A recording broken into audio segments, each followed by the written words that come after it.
Hello.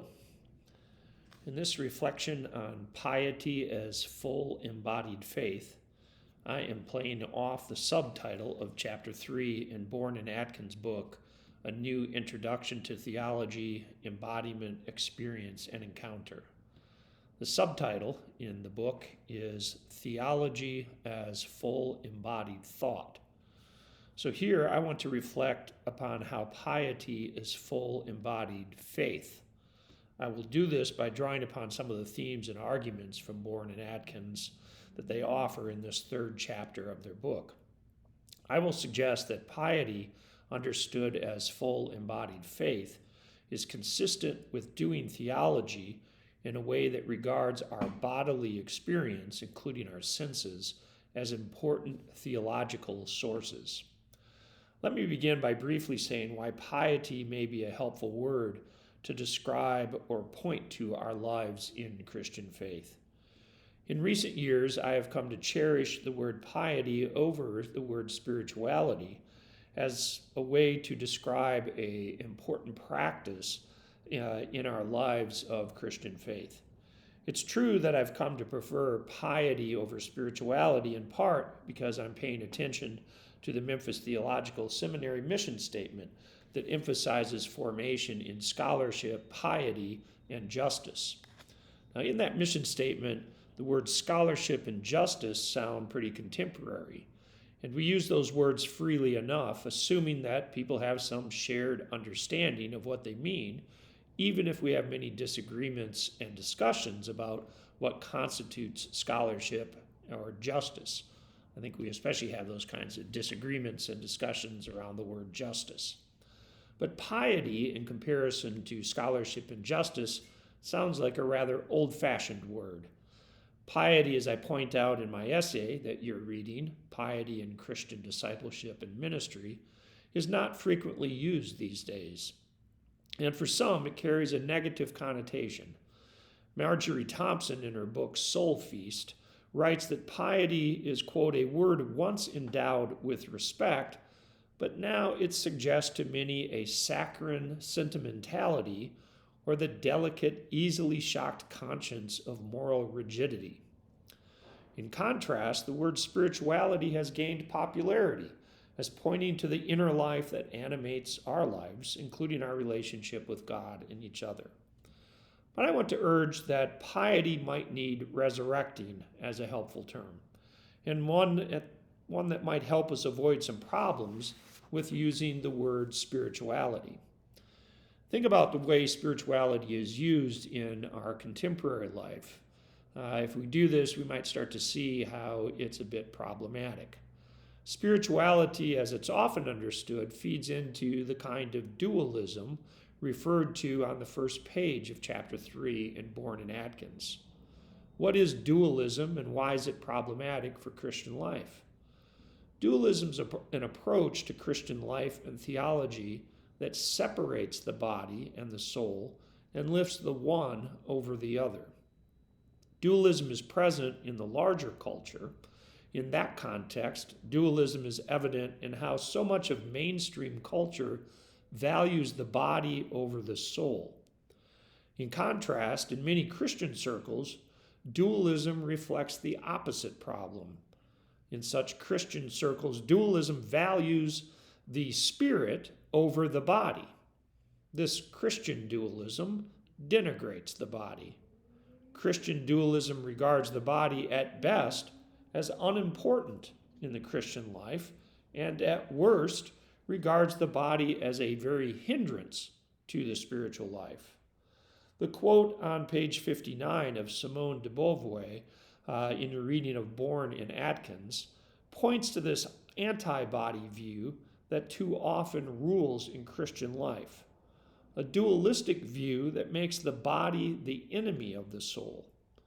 Spirituality in our contemporary culture too often reflects this dualism, in that spirituality is reduced and is too easily seen as only about the individual's inner life, only about the spiritual. Now, if we use the word piety, we might be able to resist that kind of dualism by intentionally claiming the word piety instead of spirituality, we can emphasize in our lives of faith and in our ministry an integration of body and soul rather than a dualistic separation. And such an integration of body and soul is more in keeping with the best of Christian faith, which emphasizes God as the creator, God as present in God's creation, and even more so points to the incarnation, that God became a human being, an embodied person in Jesus the Christ. Piety, we can say, affirms an incarnational faith, that God continues to be present, to be embodied in God's creation and in other human beings. Our bodies and the bodies of others, including the embodiedness of the whole creation, are the places in which God reveals God's self to us. Our bodies then can be viewed as sites of revelation and redemptive action, as Bourne and Atkins put it on page 61. Now, in my essay, I urge that piety, quote, points to an experiential centering of faith in which God's graciousness is accepted, not simply as a truth to which we give intellectual assent, but as an experience that engages our whole being as a person, while at the same time shaping the whole of human life in a community of faith given in service to God and the world. Piety is communal, not individualistic. In similar fashion, Bourne and Atkins on page 60 urge us to see, quote, that this doctrine of incarnation requires Christian theology and practice to place human bodiliness at the center of our lives as Christians, and therefore at the center of our ministry and our theology. We need a full embodied faith. For Bourne and Atkins, this emphasis upon the bodily within theology and the life of faith is first of all discussed in relation to the sense of touch. They note the importance of touch within the life and ministry of Jesus, page 61, and they ask us to consider how central touching is to moments of revelation and redemption, page 62. They point us to the dignity we have as human beings, as we are created in the image of God as embodied beings, page 63. They also ask us to pay attention to the reality of sin, and thus they ask us to do the difficult work of seeking to read nature in the context of a fallen world. How can we read theological meaning from nature as we have it? They ask, if the natural is to some extent confused and broken by sin, how can human beings as confused and broken sinners gain access to or know what nature as it should be is to look like? Page 65. They point out how such questions inform debates about the morality of homosexuality and of the moral status of transgender and transsexual people. You can see this discussion on pages 65 to 68. Now, they're not trying to settle such arguments. Instead, they are pointing us to how arguments about human sexuality often reflect underlying views of the nature of bodily existence, among other things such as the interpretation of the Bible. Deeply held views about the nature of bodily existence are sometimes why we talk past each other in such arguments. We are seeing the world and our bodies in vastly different ways. And those views of the body, the way we see our bodies, can also play out in how Christians regard sexual desire.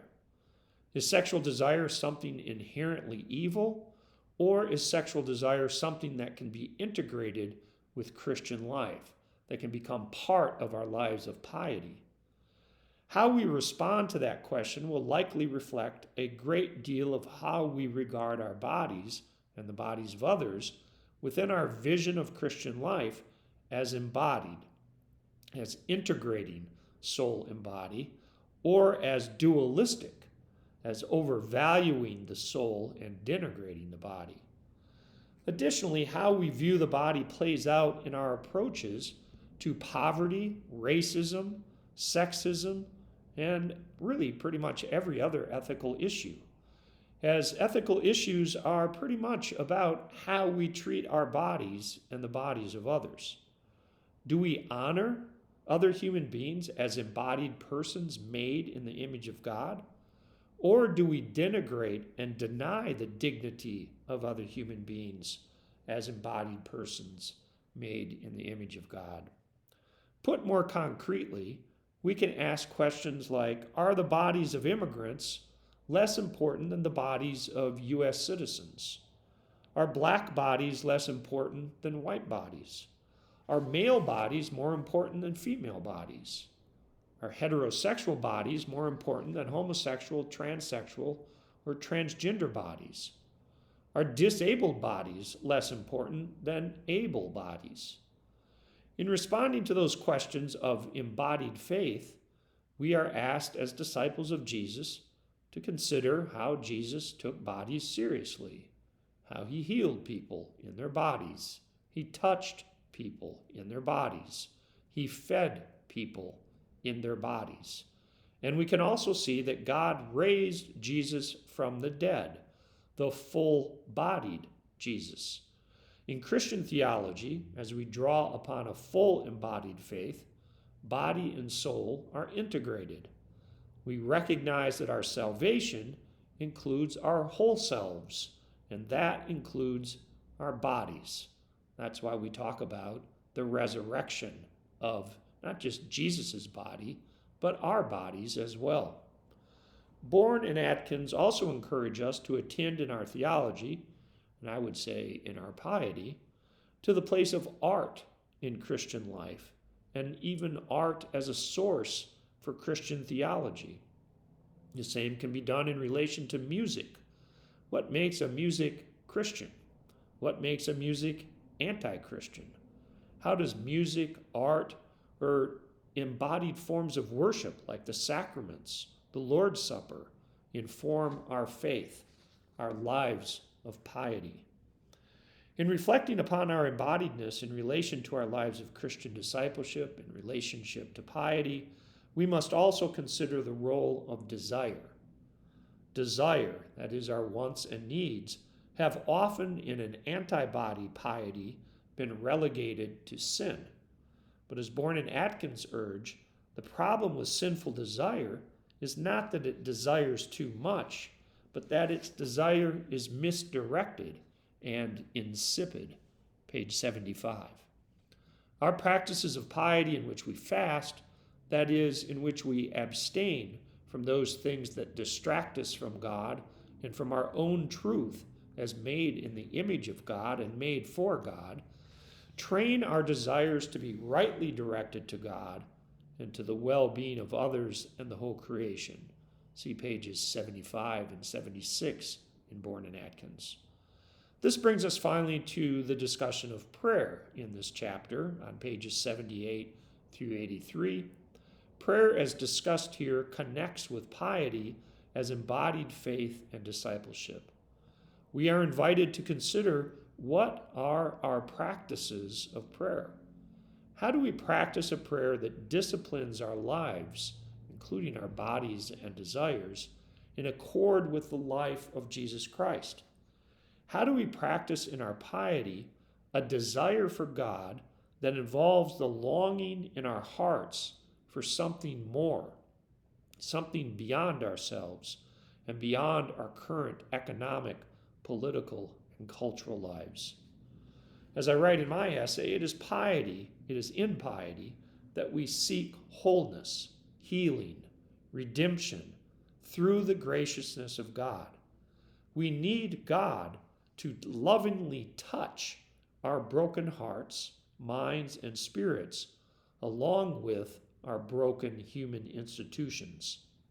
Consistent with the words of St. Augustine, that our hearts are restless until they rest in God, the Christian tradition urges that we are fulfilled and made complete, not in romance or wealth or any merely earthly good, but rather in the one who is the source of our very being as embodied persons. Piety as full embodied faith calls us to practice Christian life and a Christian theology in such a way that body and soul are integrated, made whole by the touch of God, a touch that comes to us through others and through the whole of God's creation. Thank you.